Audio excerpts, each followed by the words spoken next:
So the Google Pixel by far is probably one of my most favorite phones probably ever made. However, it's time to be a little pessimistic. Let's go and take a look at a few reasons why you probably shouldn't go ahead and buy a Google Pixel in 2023. Now, or 2024, I keep thinking it's 2023. The first reason, the main reason why I probably wouldn't recommend buying a Google Pixel is that a majority of the times, compared to a lot of other, phones in the market, let's just say, Samsung, its main competitor, at least in the country I'm from, most probably you are going to be getting a more featureful phone from something like, some of the competitors like a Samsung Galaxy over something like a Google Pixel. That's just kind of what happens. We've seen this so many years for, so many different times now. So if you're in that type of situation, you're probably going to start seeing that if you're wanting a phone that has a little bit more features, some of the competitors can actually give you a more featureful phone from that perspective, and then from something like the Google Pixel in some of these cases. On top of that, you are also getting sometimes a more powerful camera on some of the competitors as well.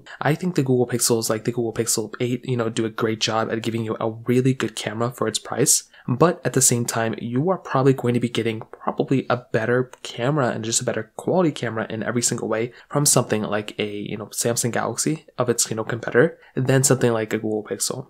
So pixels are getting a lot better, but that's just kind of another thing to kind of keep in mind there as well. On top of that, I would probably argue that from a used price standpoint, you might be actually seeing that used prices of Google Pixels are still really good and they go down a lot in the used market, but some of the competitors like a Samsung Galaxy may actually go down a little bit more. So if you take a look at some of the older, Google Pixels and take a look at some of the newer, Samsung phones or whatever, some of the used Samsung phones available, you might actually see that you might actually be able to get somewhat of a better, cheaper phone from something like a Samsung Galaxy the same year in the used market versus something like the Google Pixel. So on one hand, they're cheaper to buy. On the other hand, like if you're wanting a phone that's going to retain its resale value a little bit more, you might want to go down the, Google Pixel route. Those are the main things. There's also some other things across the board. The biggest thing though I could probably tell you is actually with its Tensor chipset. Nowadays, the problem of buying a Google Pixel is that you're actually kind of getting a phone that has a different type of chipset compared to the, competitors. This may be a good thing for some people. Personally, for me, I actually do prefer something like the, the Samsung Galaxy Snapdragon chipsets. I think those are much better chipsets than something like the Google Pixel.